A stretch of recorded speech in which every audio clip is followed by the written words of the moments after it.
प्रकाश सिंह जी है, इतना बड़का टिकी रखे हुए हैं, सबसे ज़्यादा मीट खाते हैं। हमको पता है 5 किलो मीट खा जाते हैं अकेले। माननीय मुख्यमंत्री जी, आप मीडिया के साथ ये देखे होइएगा, बड़ी भड़क का कहे थे कि नौकरी तुम अपने बाप के घर से पैसा लाएगा, जेल से पैसा लाएगा, झिझला के कहे थे।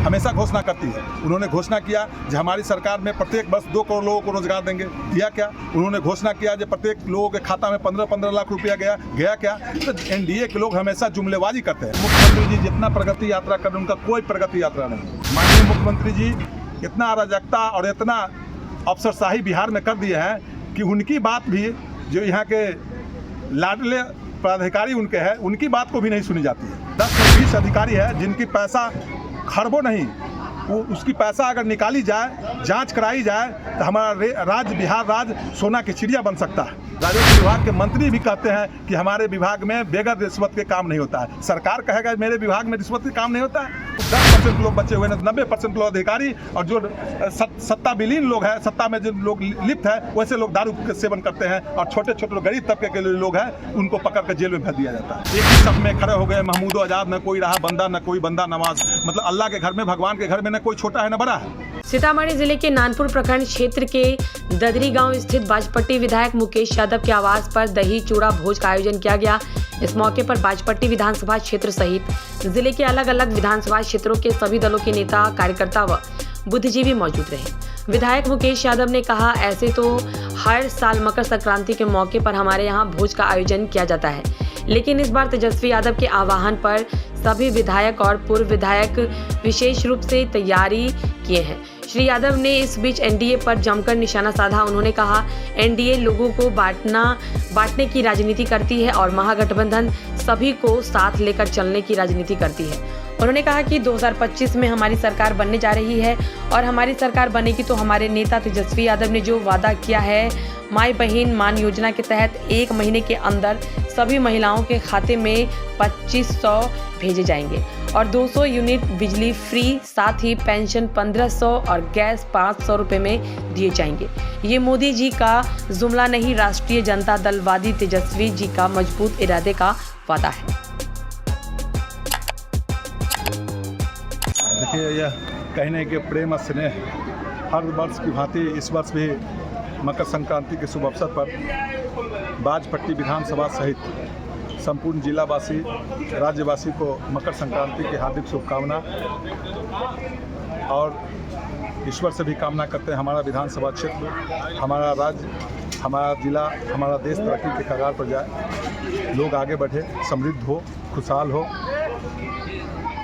और कहीं न कहीं हम सभी लोग के आभारी हैं कि हमारे एक बुलावे पर सब लोग हमारे दरवाज़ा पर आकर पानी और जो नमक रोटी जो होता है, सो हमसे जो स्वागत कर पाए हैं, सब किए। ये हमारा बहुत बहुत सौभाग्य है कि सब लोग हमको यहाँ पर दर्शन दिए, पधारे। इसीलिए सभी लोग को मैं दिल से धन्यवाद, बधाई एवं प्रणाम करता हूँ। मकर संक्रांति के बाद आज हमारे नेता का भी आदेश था, जो मकर संक्रांति के भोज के माध्यम से जहाँ जहाँ जो विधानसभा क्षेत्र है, जिला है, जिला में तो पार्लियामेंट कंस्टिट्यूंसी में है, चाहे एमएलसी है, सब लोग को मकर संक्रांति के तहत जुटान करके एक मैसेज भी देना है। जो हमारे नेता जो 2025 के चुनाव में जो एजेंडा हमारे नेता का, जो तेजस्वी प्रसाद यादव जी की सरकार बनेगी, तो प्रत्येक महिलाओं को 18 जिनकी आयु 18 वर्ष से 60 वर्ष के बीच में है, उनको 2500 रुपया माय बहन मान योजना के तहत दिया जाएगा। उतना ही नहीं, 200 यूनिट बिजली फ्री मुहैया, जब तेजस्वी प्रसाद यादव जी की सरकार बनेगी तो 200 यूनिट बिजली फ्री दिया जाएगा। वृद्धजन पेंशन, विधवा पेंशन, विकलांग पेंशन, सभी पेंशनों में ये राशि अभी 400 रुपया है। तेजस्वी प्रसाद यादव जी की सरकार बनेगी तो सभी में 1500 रुपये घोषणा किए हैं, जो हम 1500 रुपये हम देंगे। स्वास्थ्य व्यवस्था और शिक्षा व्यवस्था पर भी हमारे नेता का हमेशा ध्यान रहा है। जब तेजस्वी प्रसाद यादव जी महागठबंधन की सरकार ने स्वास्थ्य मंत्रालय संभाले, तो आप देखे होइएगा पूरे बिहार में डायलिसिस की व्यवस्था, जो कैंसर पेशेंट है, जिनको डायलिसिस की व्यवस्था पीएमसीएच हो, आईजीएमएस हो या एसकेएमसीएच में हुआ करता था, लेकिन आदरणीय तेजस्वी प्रसाद यादव जी जब स्वास्थ्य मंत्री बने तो डायलिसिस की व्यवस्था पूरे बिहार के जिला अस्पताल में कराने का काम आदरणीय तेजस्वी प्रसाद यादव जी। इसीलिए पूरे बिहार ही नहीं, पूरे देश के नौजवानों को आदरणीय तेजस्वी प्रसाद यादव जी पर भरोसा है और तेजस्वी प्रसाद यादव जी पर उम्मीद है। तेजस्वी प्रसाद यादव जी जो कहते हैं वो कर दिखलाते हैं। 2020 के चुनाव में उन्होंने वादा किया था और घोषणा पत्र में था, जो हमारी सरकार बनेगी तो हम 10 लाख सरकारी नौकरी देंगे। सरकार एन के प्रकार से सरकार नहीं बनी। जब हमारे नेता विपक्ष में थे तो उस समय माननीय मुख्यमंत्री से उन्होंने विधानसभा में बड़ी पुरजोर तरीके से आवाज़ उठाया, रिक्तियाँ खाली हैं, रिक्तियाँ खंगाल कर विभिन्न विभागों में, चाहे सिपाही की भर्ती हो, शिक्षा विभाग में हो, स्वास्थ्य विभाग में हो, राजस्व विभाग में हो, सभी विभाग में जो रिक्तियाँ खाली हैं उसको रिक्तियाँ खंगाल कर नौकरी दे। माननीय मुख्यमंत्री जी, आप मीडिया के साथ ये देखे होइएगा, बड़ी भड़क कर कहे थे कि नौकरी तुम अपने बाप के घर से पैसा लाएगा, जेल से पैसा लाएगा, झिझला के कहे थे। लेकिन हमारे नेता का विजन था, हमारे नेता का प्रतिज्ञा था, जब महागठबंधन की सरकार बनी तो 17 साल में आदरणीय मुख्यमंत्री जी नहीं किए, वो 17 महीने में तेजस्वी प्रसाद यादव जी ने 5.5 लाख युवाओं को नौकरी दिलवाने का काम किया। और उन्होंने एनडीए की सरकार में, एनडीए हमेशा घोषणा करती है, उन्होंने घोषणा किया कि हमारी सरकार में प्रत्येक बस 2 करोड़ लोगों को रोजगार देंगे। दिया क्या?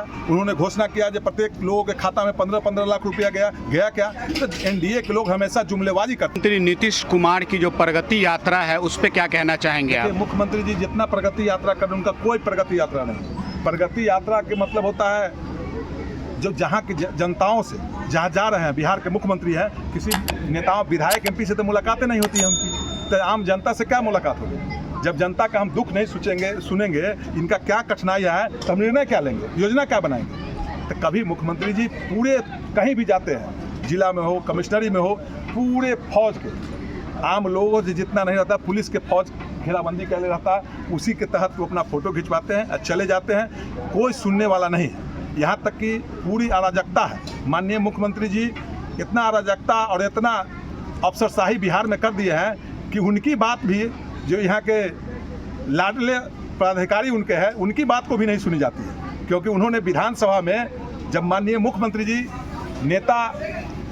सदन नेता होते हैं और सदन नेता विधानसभा में कुछ बोलते हैं तो उस इम्प्लीमेंट हो जाना चाहिए, कानून बन जाना चाहिए। लेकिन सदन नेता मुख्यमंत्री जी बोले कि जो शिक्षकों के लिए जो 9 बजे से स्कूल का टाइम है उसको 10 बजे करने के लिए उन्हीं के एक लाडला के पाठक, जो प्रधान सचिव है शिक्षा विभाग के, उन्होंने उस दिन सभी जिला हेडक्वार्टर में जिला शिक्षा पदाधिकारी को रख के 8:45 में सबको हाजिरी कटवाने का काम किया शिक्षक लोगों का। क्योंकि यहाँ पूरा अफसरशाही बेलगाम है, घूसखोरी व्यापक है, मुख्यमंत्री की भी नहीं चल रही है। मुख्यमंत्री के कुछ लोग, कुछ पदाधिकारी, आज हम आपको बतलाते हैं, 10 ऐसे पदाधिकारी है राज्य में, 10 नहीं 20 अधिकारी है जिनकी पैसा खरबों नहीं, उसकी पैसा अगर निकाली जाए, जांच कराई जाए तो हमारा राज्य, बिहार राज्य सोना की चिड़िया बन सकता है। उनके जो कुछ इर्द गिर्द रहते हैं प्रधान सचिव, सेक्रेटरी लोग हैं, अथाह पैसा है, विदेश में उनका कारोबार चलता है, लेकिन सब लूट कर सभी विभाग में। आप एक काम राजस्व विभाग में चल जाइए अंचल में, बगैर घूस के कोई काम नहीं होगा। कोई माननीय विधायक मंत्री जी लिखते हैं, इम्प्लीमेंट नहीं होता है। यहाँ तक कि उनके विभाग के, राजस्व विभाग के मंत्री भी कहते हैं कि हमारे विभाग में बगैर रिश्वत के काम नहीं होता है। सरकार कहेगा मेरे विभाग में रिश्वत के काम नहीं होता है, आप बर्खास्त क्यों नहीं करते हैं? कहीं ना कहीं मिली भगत नीचे से लेकर ऊपर तक मुख्यमंत्री के हाथ है। अगर कोई माननीय विधायक हो, जो कोई जनप्रतिनिधि, मुखिया जी हो, जिला परिषद हो, लिखते हैं, उनकी बातों को इम्प्लीमेंट होना चाहिए, सरकार को संज्ञान में लेना चाहिए। कोई पदाधिकारी संज्ञान में ले लेते हैं, लूट के छूट है।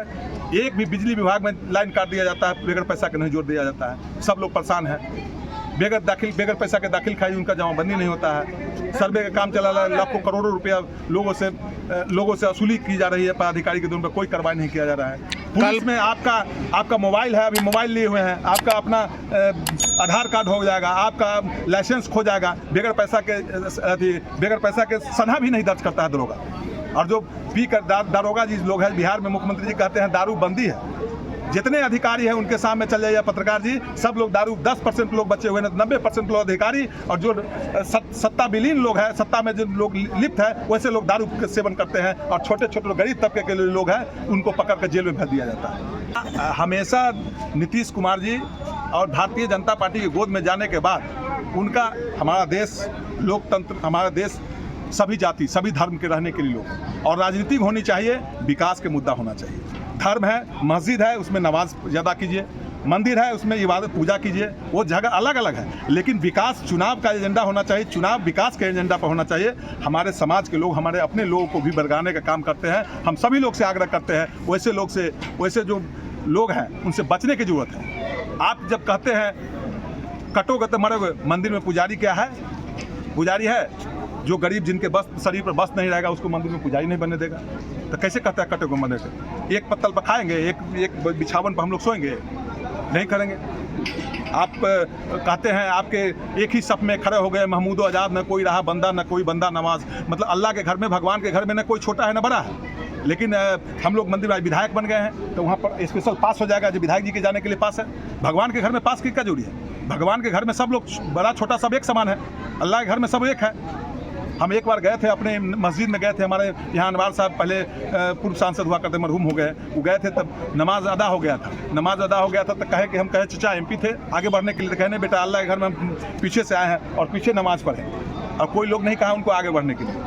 तो हम कहे चचा जी क्या बात है? तो कहें कि बेटा जी अल्लाह के घर में, भगवान के घर में कोई बड़ा छोटा नहीं होता है।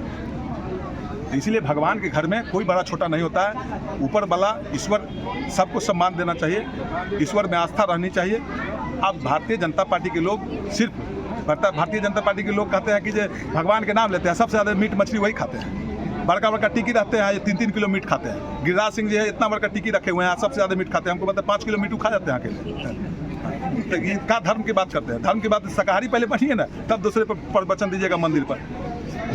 जो शाकाहारी लोग रहे हैं वो मंदिर पर प्रवचन मत दें, शाकाहारी पहले बन जाइए तब मंदिर पर धर्म प्रवचन दीजिए।